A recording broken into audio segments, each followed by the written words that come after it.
I'm going to explain something to you guys. It could seem like a complicated thing, but once you understand it, and it's not too hard to understand.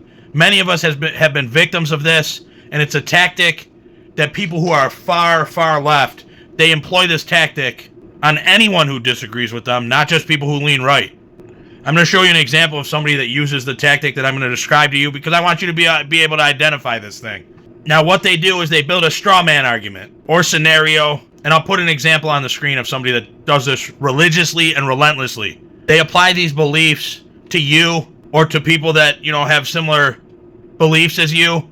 They use this straw man as a means to label you, call into question your character, or they'll look to like a political figure or an activist or somebody that you support, and they'll label that person with the straw man, therefore labeling you by attributing the things that person believes, that they allege that person believes, to you, to smear you, to make you look bad. Not just to call into question your character, but they want anybody who sees it to do the same thing. This is usually somebody that harbors a lot of hatred.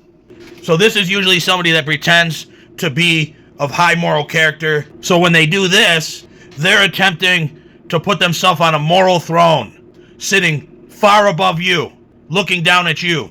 This is their attempt to point their finger in your face and say, I'm a better person than you.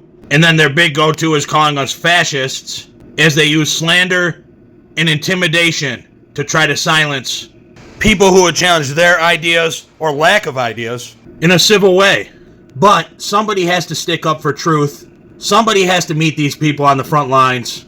And I'm doing it with ideas and words. Now I'm using this example here, in this case, and this argument can be shot down easily just through life experience. The assertion is always the same thing. You disagree with me, you're racist. You support this guy, you're racist. When the truth is, these people that do this, in this case probably too, it's projection.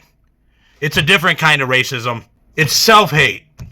This leftist cult, these leftist ideologues that really have no idea about anything, and that's why they always virtue signal. They got to be better than each other, better than you, when they're really just projecting their own hatred and anger, their own racism. It's just in another way. Certainly a lot of these people, it's not based on experience, because a lot of people that do this, they didn't come up in areas that were mixed. They didn't go to mixed schools.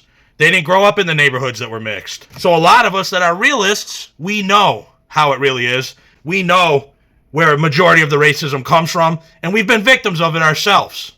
These baseless ideas that are just meant for attacks, they're just like bubbles. You pop them, and they're gone.